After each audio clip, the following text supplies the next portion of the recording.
Welcome to this AE Connects Roundtable. I've got four women that were a blast to watch when they competed in the America East Conference, and each of the four hoping to compete in the 2020 Olympics, which now is 2021 Olympics and Paralympics.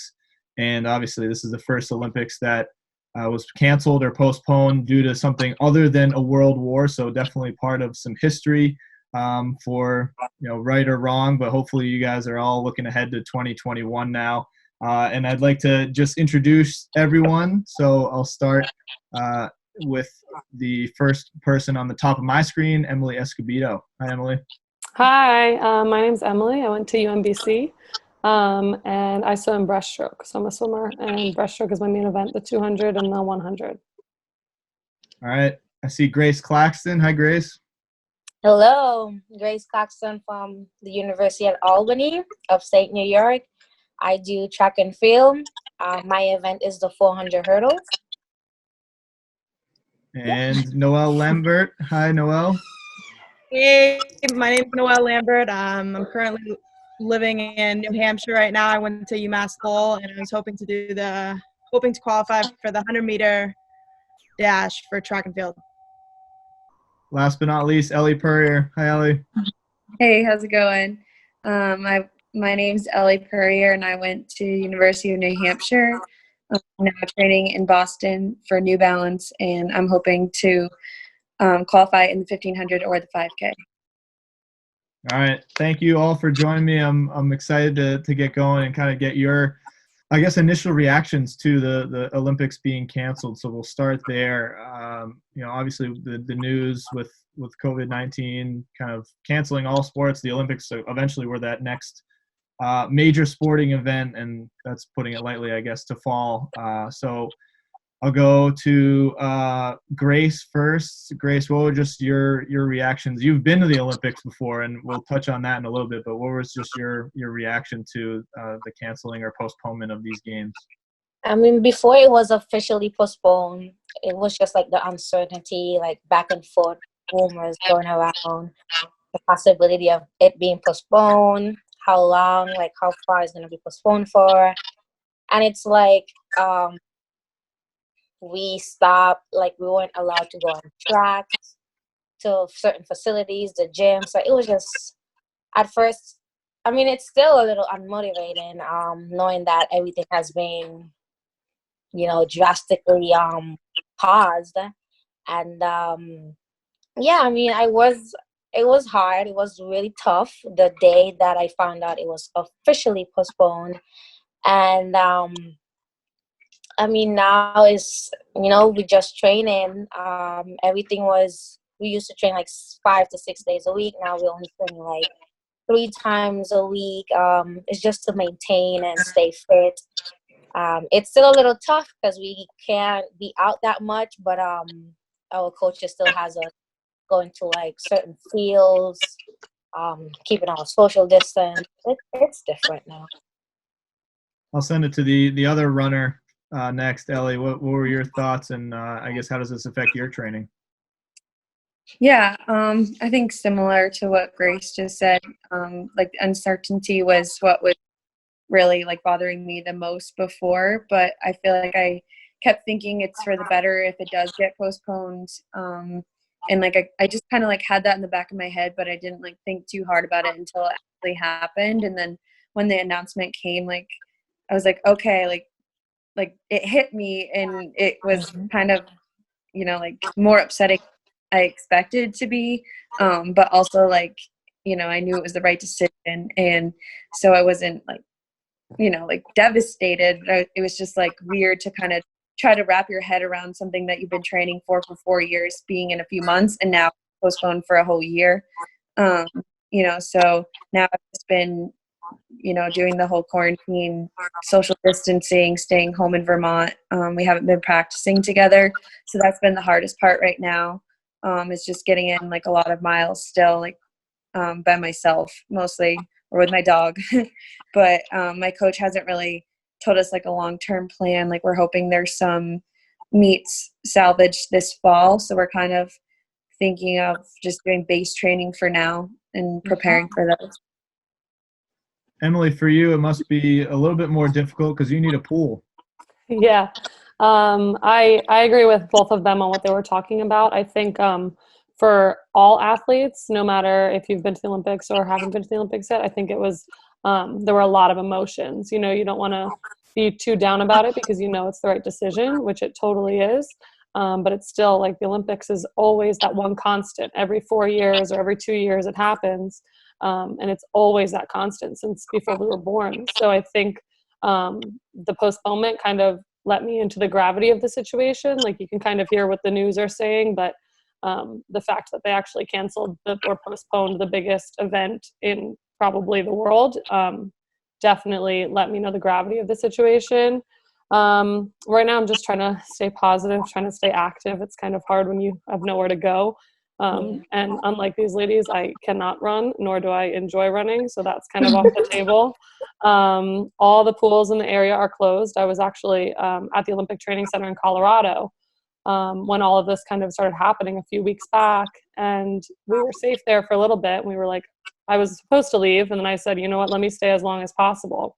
And it was really stressful being there because you just kind of didn't know what would happen. You didn't know anytime like somebody of importance walked on the pool deck, all of us our hearts went to our stomachs. Like, are we kicked out? Is this it? Are we going to be, do we have to leave? Do we have to drive home? Our flight's canceled? What's happening? And so they eventually shut down the training center in Colorado on a Wednesday, and we had to be out that next day. So it was very minimal, preparation and time. But since I got back, the pools have been closed, but I actually have been pretty lucky. I work at a company called Swim Labs. I don't know if you've heard of them. They're like around the country, and they have infinity pools, which is basically, I don't know if you guys know what those are, but it's like an oversized bathtub, jacuzzi, and there's like jets pushing, so you can kind of swim in place. It's essentially like a treadmill for the water. And even though they're closed, the managers and the owners have been really nice and have been letting me kind of come in and swim as much as I want. I mean, it's not ideal situation, but it's definitely better than nothing. I know other national team members are kind of the ones that live in California and Florida are swimming in the ocean, which is a huge adjustment if you're not like a open water swimmer. It's like insane, but I think everyone's kind of trying to do whatever they can just to stay active and stay fit and stay positive. And Noelle, for you, a little bit of a unique scenario because you played women's lacrosse in college. So now that you set your sights on the Paralympics, how does that affect your training in terms of obviously having to stay focused now for another year as you look ahead to the summer of 2021? Yeah, I mean, I've only been doing track and field for about 10 months. So, I mean, I think this is actually beneficial for me just because I can spend that extra year just getting better any way I could. Obviously, it was still just frustrating just because, I mean, all these athletes who have been training for 4 years have had their heart and hope set on 2020. For me, I've been lucky enough is actually closest to me, hasn't officially closed yet. So I've been going there so who knows, next week I'll be getting kicked out. But I've just honestly been doing anything I can, getting very creative with all my workouts at home. Just my coaches and everybody, they've been just great of giving me workouts, giving me things to do, just to keep myself busy. And I think just having my accident happen to me really did teach me how to be patient and take things day by day and just be appreciative of things. So I'm going to take this year as getting better and hope to do better than I could and use this year to my advantage.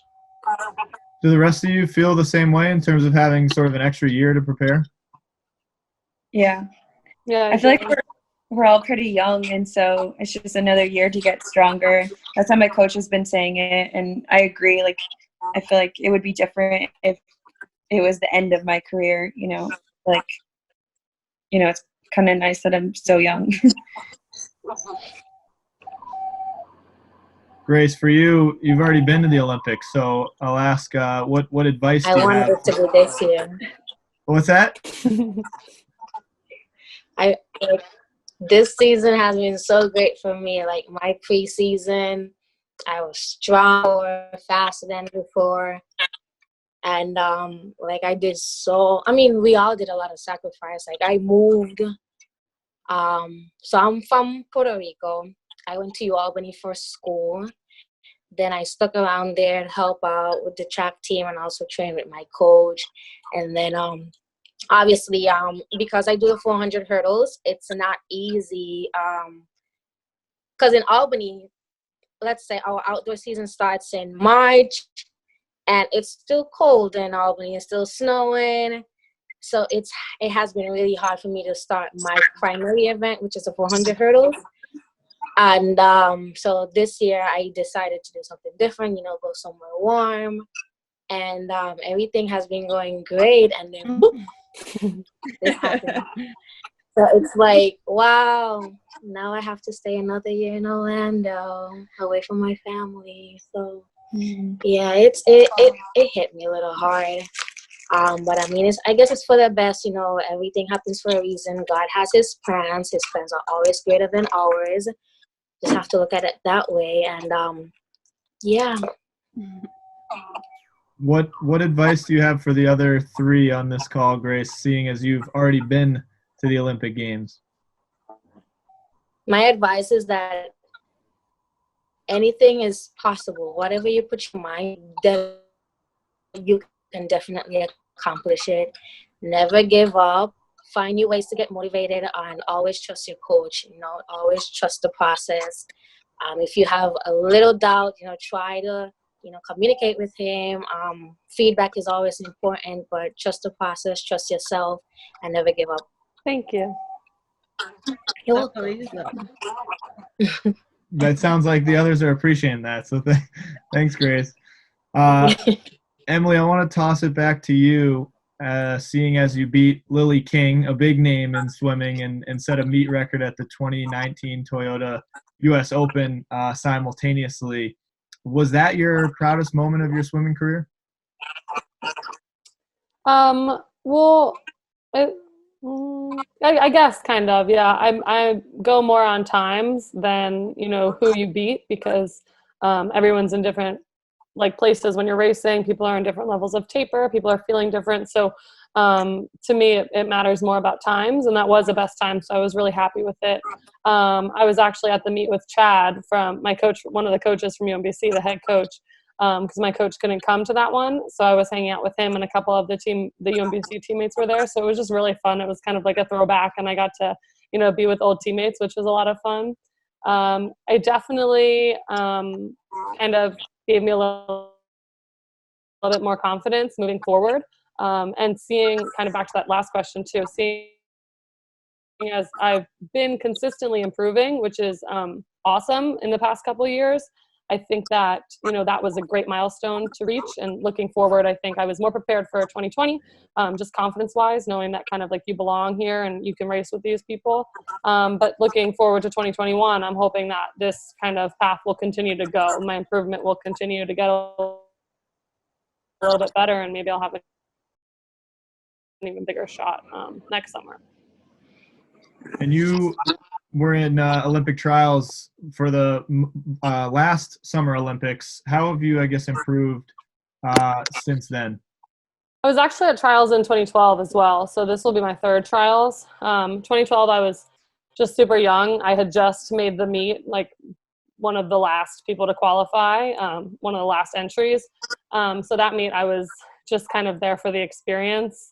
Although it's a very stressful meet. I mean, swimming isn't a very popular sport. People don't come out and watch swim meets for fun, but everybody comes to trials. So going from, basic UMBC swim meets with maybe 50 people in the stands to NCAAs, which had a lot more people, but still not like an arena, to a full-sized basketball arena with thousands of people in the stands. It's definitely a very intimidating experience. So 2012 was kind of that first year where I was like, this is just fun. I'm here. I get to see all these really fast people, all these Olympians. And then in 2016, I was a little bit more competitive. I made it to the semifinal, but it was still, it's a really stressful meet environment. It's fun once you know people, but if you don't know anybody, which I didn't know anybody then, it was definitely stressful. So looking forward to next summer, I feel a lot more confident. I mean, I've been on the national team a few years now. I've met a whole bunch of people. I have a lot of friends that are at this level. So I think that's kind of like the best part of it all, is the camaraderie of, you know, feeling like you belong and actually knowing people so that you do belong. It kind of takes the stress off. So I've gotten a lot stronger, a lot faster, and I've had a lot more experience in the past 4 years. So I'm excited. This is an elite group we have at this roundtable. Obviously, a bunch of decorated America East, former America East student athletes. One of which a national champion, Elle. I'll go to you next, because unfortunately for you, Emily, you're actually not the only one that's set a record in an event the last couple of years as you all look ahead to the Olympics. So Elle, setting the record in the American record in the mile, what was that like? And I guess how does that kind of tell you how much progress you've made as you look ahead to, you know, next steps in your career? It definitely was a confidence booster, similar to what Grace was saying, how she was feeling like really fast and fit this year and ready. You know, like having that indoor race and breaking the record made me feel really pretty confident heading into more confident heading into the Olympic trials.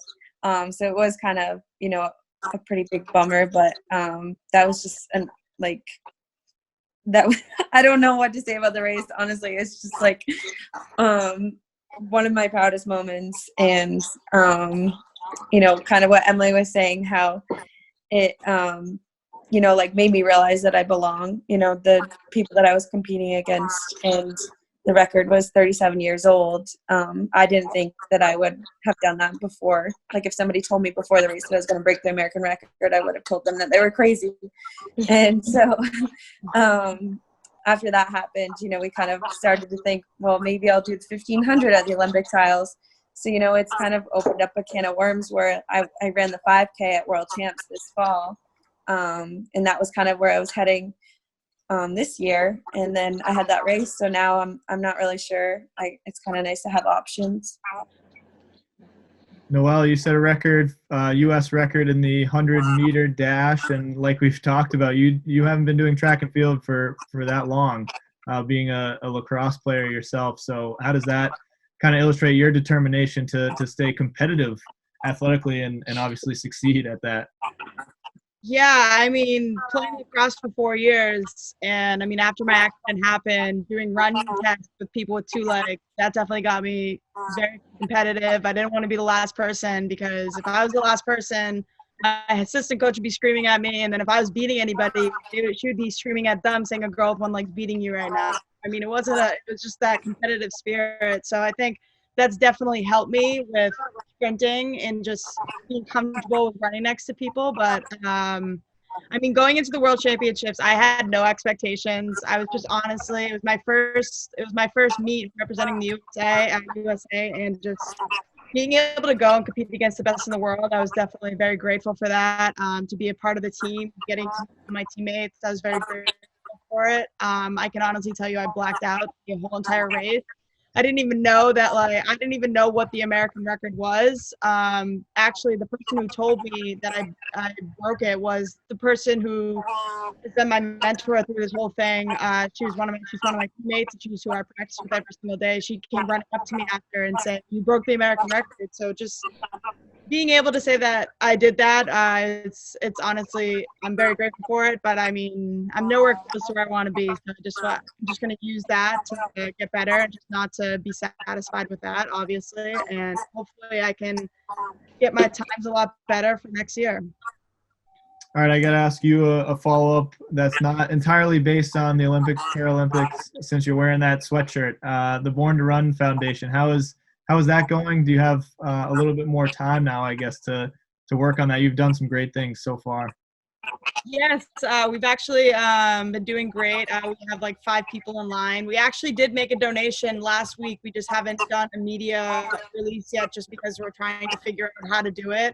We actually are thinking about doing like a Zoom connection with the person that we donated to. But I mean, yeah, it's definitely given me a lot of time with planning and everything. Obviously, all the events that we had and the fundraisers that we wanted to have coming up in May need to probably be pushed. So, but I'm honestly just taking the time, doing more research, getting better, and just hopefully I can come up with more creative ideas to raise money for the foundation. But I mean, I'm just grateful that I have the support that I do from my family, and the marketing team has been great. We still have conference calls every other week, just coming up with different ideas. So yeah, it's been doing pretty well. Yeah, I'll say it's been. Sorry, can you explain more about the foundation? Yeah, so I started a nonprofit organization called the Born to Run Foundation, which specializes in donating specialized prosthetics to younger adults and children, because insurance companies will only cover your everyday prosthetic. They won't cover a running blade or a waterproof prosthetic, and a prosthetic can range anywhere from $20,000 to $50,000, and they expect you to pay that all on your own. So personally, for me, I had 2 foundations donate to me after my accident, and that's basically why I was able to return to lacrosse. I was able to feel comfortable enough to become like confident with my accident and everything like that, just because it got me back doing the things that I was doing before my accident. So it was really important to me, just because I had received so many helping hands from so many different people. So I just wanted to find a way to give back, and just seeing what these different foundations do for other people, it really inspired me to start my own. So we've actually been donating for just a little over a year, and we donated 8 prosthetics, which is awesome. And I'm just gonna continue to hopefully do this and just create this. So I'm just grateful that I can have this to come back on and give my heart and soul to, I guess. But I've had a lot of help though. My mother's a saint. She's basically the one that's been running the whole thing while I've been training. But That's awesome, though. thank Yeah, you. that's amazing. I've had a lot of help.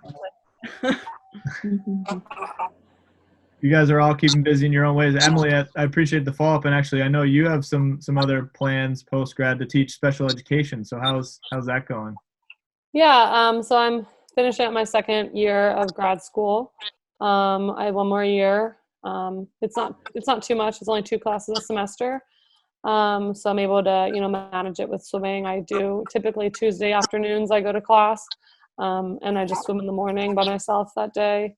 And well, right now, because of everything that's going on, classes are obviously all online. So it's been a little bit different. A lot of the assignments that we had planned for this semester, the professors had to switch them all up, because most of our assignments involve going in and student teaching and working with the kids. So that's definitely an adjustment, because schools are closed right now. So, but it's going well. Just 1 more year left, and then I will start a real job one day. A real professional full-time teaching job. Well, it's a great field to be in, and I guess for your benefit, you'll have at least another year to prolong that and keep swimming. Yeah, it's worked out perfectly. I mean, I was planning on swimming for at least 1 more year anyway, all out full-time. So it works well that grad school, I have 1 more year left, and I can finish grad school and finish this full year just training and focusing on that before I have to start focusing and living in the non-athlete real world. Grace, I'll miss you. I know you're in Orlando now, but you were, like you said, coaching at the University at Albany, so it was fun to catch up with you at track meets for the America East Conference. And I think, if I remember correctly, you mentioned Elle this year, so I'll go back to the both of you. Since you were in the conference at the same time, competing at some of the same meets, what kind of memories do you have from each other? I remember there was this one year, I think the meet was in Vermont, and Elle and I won the same award. And she was so sweet. She handed me the award. I was like, wow, she's so sweet. Like, she didn't have to do it, but she did. It was really sweet. Because they had the one plaque, right? But we got the same award. Yeah, I think that was the coach's award. Oh, right. Yeah. I mean, I just remember you getting a lot of awards, mostly. That was a fun meet. That was in my home state, obviously. So that was a good memory. It was so cold. It was so cold. I was miserable. It was very cold. Besides that part, but it was really good though. All right, what else do you guys have? I'm sure I missed something along the lines. It's been, like I said, great to catch up with you on this roundtable and look ahead to the fun things that you are all doing and excellent athletically and also off the track and field, out of the pool, like we're talking about. But is there anything we missed that you want to bounce off each other? I wish we could do this in person, obviously, but I'll take it for what it is. I know, that would have been cool. We could take a trip. Yeah, right. We'll all go to Orlando so we can be in the warm. Yes. Yeah. Have you guys been doing like anything like fun like during your quarantine? Honestly, been trying to get TikTok famous with my mother. I have faith in you. We've been coming up with different ideas just to torment each other. So it's, I mean, the first one, she was doing a 1,000-piece puzzle, and I came in the back and I just smashed it against the wall. Oh my God. I was one of those people that was I was like, I'm not getting a TikTok before this quarantine all started, and then I was like, all right, whatever, I'll get one. And it's actually the most addicting thing that I could ever be a part of. I just got one as well. Yeah. I was like, no. Yeah, I was like, okay, I'm not nothing else to do. I was like, I'm not going to do a dancing one. And then my mom was like, we should do it dancing. I was like, I'm not doing it. I might get on that bandwagon. My teammates send me TikToks all the time, but I've never made one. Yeah, you can honestly just you don't even have to get an account. You can just download the app and you can still look at it. Look at them. Yeah, that's more of my style. But then after watching it for a day, you're like, okay, I want to do one now. Did your mom know the puzzle smash was coming? Was that staged, Noelle? Yeah, it was staged. But Oh, I mean, thank her God. reaction actually was pretty funny. And then we did another one yesterday. Yeah, yesterday I did I built like a huge house of cards. And I just told her like, all right, Mom, when I get the last thing, I want you to smash it because it'll be funny. She ended up taking a broom, and it's just her reactions that are like the funniest. I think that's. I don't think any TikTok can be not staged, but we're just having fun with it. That's all you can do right now.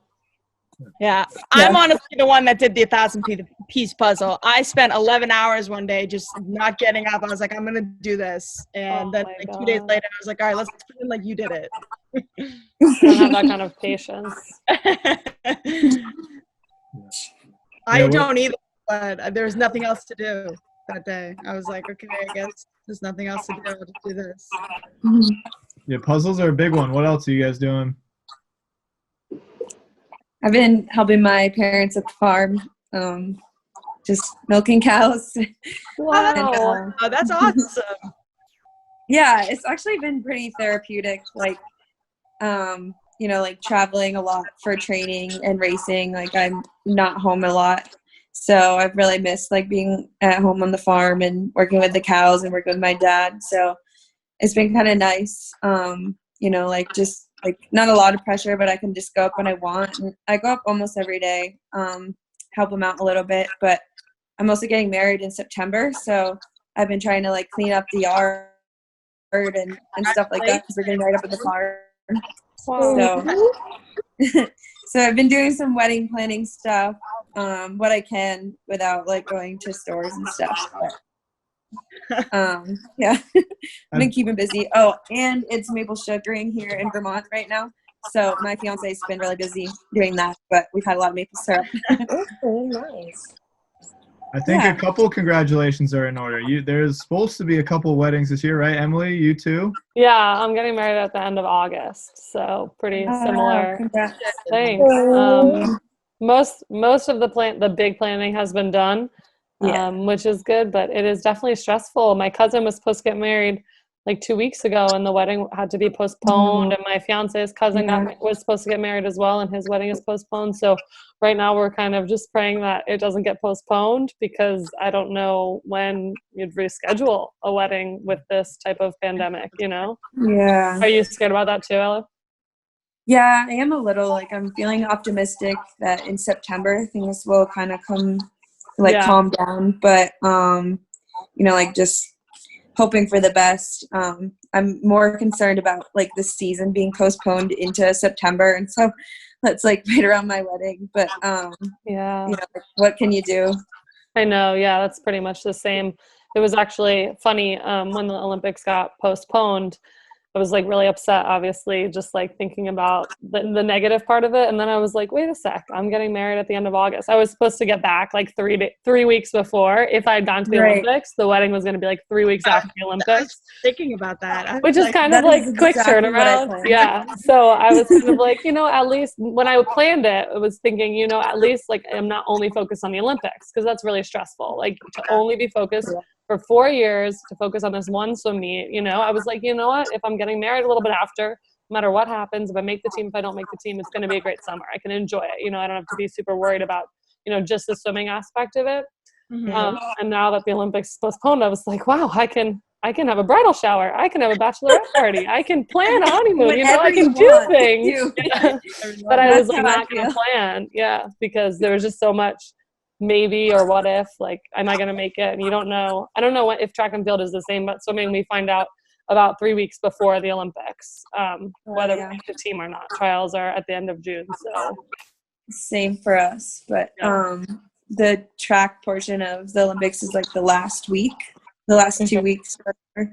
It like goes into August, so I was gonna have 3 weeks to get ready, which like kind of puts cramping on like when my like bachelorette party was gonna be, like was it Yeah. gonna be like so same, that was exactly. pretty stressful before, and now it does kind of open that up, and I can do more like projects and stuff, Yeah. decorating wise, but sounds like we're in a similar situation. Yeah, it should be good though. Hopefully, it should be a good summer no matter what. Yeah. But other than that, yeah, I haven't really done much wedding planning since the quarantine, to be honest, just because I'm not a planner. I don't enjoy planning, but I've kind of been. I watched Tiger King. I've watched Star Wars on Netflix. I didn't think I would get into any of this kind of stuff, but of course, when you have nothing else to do, I've been taking long walks with my dog, just trying to move and stay active and get outside as much as possible, really. Mhm. Glad you have something to look forward to, ladies, and again, hopefully there's like brighter times ahead, sooner than later, and hopefully you both get your weddings in with plenty of time to prepare. But glad that everybody seems to be doing well. I know it's a tough time, and I really do appreciate all of you joining me here on this roundtable. It was great to connect with all of you, and good luck with everything going forward.